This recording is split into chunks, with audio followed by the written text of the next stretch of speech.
Hi guys, it's Kyrie and I wanted to talk about how to move on from someone.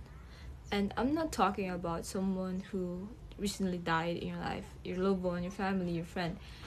That's another level of grief that deserves another separate video to because it's another level of grief. The moving on from the someone that I'm talking about can be either a friend, a best friend, someone you deeply loved but never dated, a fiance, a girlfriend or a boyfriend, a partner, whatever it is, someone you thought that you were going to share your life, your entire life with, and now they're gone. So, I recently broke up with someone exactly a week before my birthday. I found out that my boyfriend at the time was had multiple girlfriends, and it has been, honestly, I feel like i'm I'm just waiting to wake up from a horrible nightmare, but it did happen. And yeah, it's terrible. I do not wish that on anyone.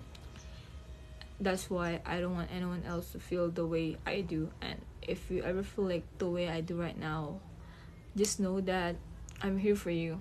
And yeah, so first of all, I I couldn't watch a movie the entire week because I shared my love for movies and my love for books to that guy, and I do deeply care about him. I do deeply love him. That I started watching a movie. I started crying because I was like, oh, I can never talk to him about movies again or anything else, because he's gone. And I kind of hated myself for missing someone and for missing someone who was terrible to me. Like, how can I ever miss someone who ended up being a horrible person? Like, love is so weird. So how do you move on from someone like that? How do you cope with it? What do you do with all these feelings? Because that's what I've been going through this past few weeks. What do we do with all of this? Like, what do we do with all of this? And I was so depressed about it that I the only thing that and I thought I was never going to go back to how I used to be, because I love who I am. When I was with the person, I was so confident, and he would cheer me for me in my dreams. And it's also one of the reasons why I started YouTube, because he compliments me for how I express my thoughts, and it deserves to be shared to the world, etc., etc. And yeah, so I was like, I couldn't eat for weeks either. I couldn't eat for a long time. The only But when I was like trying to eat, I wanted to watch a YouTube video, so I went on to my recommendations, and the first video that caught my attention was by the Accepting the Universe. I will link his video in the description below, because I truly believe that everyone on this earth has to watch that video, not even the YouTuber and all his videos, like that specific video. And the title of the video was "In Your Right Time You Will Find This Video." You will find this. So I click on it. No thoughts. Still subbing. Still sad. Still heartbroken. Still depressed about it. And he has said many, many words from my favorite philosophers like Seneca and Seneca and Marcus Aurelius, which are one of my favorites, and Plato too, I think. And he applies philosophy to real life and expresses his thoughts on it, which is a good watch. And he snapped me back to reality. One of my favorite things that he said was,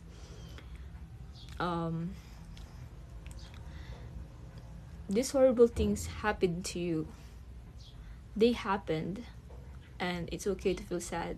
It's okay to cry about it. It's okay to be angry because it happened to you and you didn't deserve that. No, and but no one is invalidating you when they tell you that you have to accept it, move on, and let go. No one is invalidating you when they tell you that those facts that you gotta let go, you know, because the truth is this happened to you. It did happen. These horrible shitty things happened to you, and I know that's hard to accept. I know that's hard to accept, but it did, and you have to accept that because you're gonna go in denial. You're gonna be like, no, I didn't deserve that. You'll be so angry that no, you're gonna be so angry at it, like at the universe, anything. You'll be so angry, but you have to control that anger and accept what happened to you. You know, you have to accept that, hey, it happened. I got sad over it. I cried over it. I talk about it. I expressed myself over it. And now, then what? You know, these things that happen to you, the truth is, they are not you. They do not define you. These horrible, shitty things that happen in your life is not you. It will never, ever define who you are. You are not what happened to you. Let me repeat that. You are not what happened to you, ever. People tend to forget that. People tend to dwell in their sadness and to these horrible things that happened. You have to accept that it did happen to you. You were unfortunate enough that it happened to you. And no one is invalidating you when someone says you have to accept it. Because the truth is, you have to. You know that in yourself. You know that. And it's great to know that you are not these horrible things that people do to you. You don't deserve any of that. You don't deserve that. You know, you don't deserve any of that. And you have to know that they do not define who you are. It does not what happened to you do not define your future. You know, that's in the past. Leave it in the past. Because if the past is still affecting your present, the past will come up will affect your future as well. Because your present affects your future. People forget to live in the present. Okay, so the first lesson here right now is to accept it. No one is invalidating you. No one's denying that it happened to you. I know it felt like a terrible nightmare. It's so hard to accept because it's so unfair. And you're so angry because you know that you didn't deserve that. I know that. But we gotta learn, accept, let go. Number 2 is from Carl Jung, is finding out who you are. Okay, so first is acceptance. Number 2 is finding out who you are. Okay, so the second one is finding out who you are or knowing who you are. I uploaded this on my IG story like 4 days ago. I like to rant on my IG story and film myself sometimes. If you don't follow my IG, my username is call me Kyrie with a K. Type it there. All my socials are call me Kyrie. But yeah, so from Carl Jung himself, C.G. Jung, he says in his books and in his own words, I remember this line by heart: I myself am a question which is addressed to the world, and I must communicate my answer, for otherwise I am dependent upon the world's answer. So what does it mean? To summarize or paraphrase what Jung says, he said that there will come a time where the world will ask you who you are. Who are you? And if you don't know who you are, the world will show you. So you should know it to yourself who you are without a partner, who you are without these people, you know? Because honestly, I hate to say it, but if you are confident in who you are and you know what you like, you will never be alone ever. If you're comfortable with being alone and you know what you like, you're interested in, you will never feel alone or to feel like, oh, I need these external relationships to be fulfilled and happy. That's not how it works. Okay, that's not how love works. It will come to you at its right time. There's no need to rush. So you have to know yourself. So why is it important to know yourself? Because if you don't know yourself, you will end up being in a shadow of someone else. You know, you will steal everyone's identity. Who are you? You will believe other people's perspective of you. Oh, if someone says that you're pathetic, you're you're fucked up, you're forever gonna be like that, you're gonna believe that. If you know that you're not any of those, if you know who you are and hey, I'm not any of those, you will defend yourself and know that you're not that. You're not like that. And why is it so important to know yourself when it comes to relationships? Because we tend to chase after our ex-lovers because we like who we are when we are with them. Like you can't imagine your world without them. I've been like that. I love like that. When I love someone, I worship them, and I and that's there's nothing wrong with that, you know. But what's wrong is after the breakup. Will you still worship them after the breakup? Of course not. So how do you cope with that? The thing is, you have to know that you know yourself and who you are without them. Don't associate these things that you love with them, you know. And that's what broke the snapped me out of it really.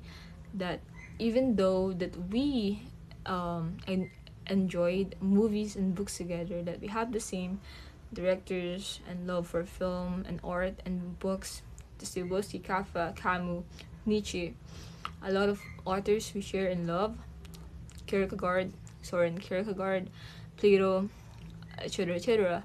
Even though we like those same things, that does not mean that I love them because of him. Just because he introduced those things, just because I associate and we bonded over it, that does not mean that's his.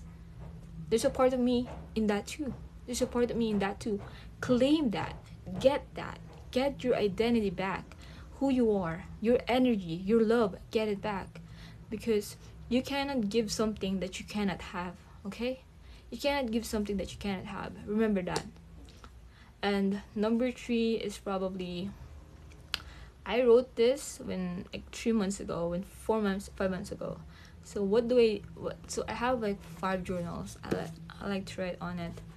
And I like to write future letters for myself. Yeah. And one of them is, I wrote, you are the love that you get, not the love that you give. So that's the third one. You are the love that you get, not you're the love that you give, not the love that you get. Okay, so let me read it. So here's the journal entry. It says April 2025. Okay. How do you move on from someone you thought was your soulmate? You have the answer already. You thought that was your soulmate, and now it isn't. Good news, you are your own soulmate. Get to know yourself more so you know what you truly want and can find your own soulmate. If you were soulmates, you wouldn't have broken up. You wouldn't have leave him. He wouldn't leave you. Live through this. You have to live through this. The thing is, Kyrie, people will do everything not to feel anything. Wow. People will do everything not to feel anything at all. 95 to 98% of people you meet are cowards and not true to themselves. They'd rather lie, hide, and run rather than do something true. You have to be true to yourself so you don't get tied up with people's lies about themselves at all. Confusion and indirect discussions are always used for you to still stay with them and as manipulation tactics. Do not fall for these tactics. Have courage and strength to remove yourself from these situations. And remember, lying to yourself is so much easier than accepting reality. Remember that the line truth hurts is in fact real. People would rather hurt others than hurt themselves. People would rather hurt others than hurt themselves with the truth. People fear truth. Never fear what is better for you. Never fear what is better for you. That's great. And this is the other page, so let me read that. Remember, at the end of the day, you are the love that you give, never the love that you get. Repeat after me. You are never the love that you get. I am the love that I give, not the love that I get. True love is never a single transaction. Love is how you feel, and feeling love is the best. You are the love that you choose to give, and that's what truly matters. Even if it does not come back, it will come back in another shape or form that you have never experienced. I love you a lot, Kyrie. You're the only one who can shape the world around you. Never forget that, ever. Never ever mourn what could have been, what should have been, what will not be, or what you cannot do anymore, or what you cannot save. Focus on what you can do now and being easy on yourself. You won't find the same person twice, not even in the same person, not even in yourself. Pour every ounce of your love on yourself and to everyone who loves you back genuinely. Pour every ounce of your love on yourself and to everyone who loves you back genuinely. I will continue having childlike wonder and pure love inside of me. Wow. So before I end the video, I want to repeat those 3 things that I've shared with you today, and make sure to watch the video in my description, because I'm not gonna say that it will change your life, but it will give you a new perspective and will add to what you know about the universe already, and it will help you a lot, I'm pretty sure. First one, you have to accept what happened, and these things happen to you, but it does not define you. Never forget that. Number 2, you must know who you are, or the world will show you and punish you for it. You must know who you are. Get to know yourself. Get some hobbies. Go alone. Get coffee on your own. Spend time with yourself. Get to know yourself. Okay? Because the one that we share this life with is ourselves forever. Number 3, you are the love that you give, not the love that you get. Okay? And that's it for today. I'm doing well. I hope you guys are doing well. Today is June 14 on a Saturday, and I uploaded 2 videos. The other is a book haul, a sneak peek to what I collect, what books I have, and what I'm reading. I am currently reading The Brothers Karamazov by Fyodor Dostoevsky. My favorite Karamazov brother is Alyosha. If you haven't read the book, I recommend you do. And probably when I'm done with it, I'm gonna make a 20-minute video diving into what I love about the book, and I hope you guys are interested in that. And I'm also tomorrow, because I will try to upload a video every day now, because it also helps me to get to know myself doing these videos. I love them, and I want to get better with talking and get this accent. Honestly, I wanna get rid of the accent. Honestly, I wanna talk better. I wanna express myself better, my thoughts better. Use more words that are not. Use better words. Okay. Tomorrow I will discuss about Dead Poet Society and sharing why I love art. That's it. Bye guys. Bye bye.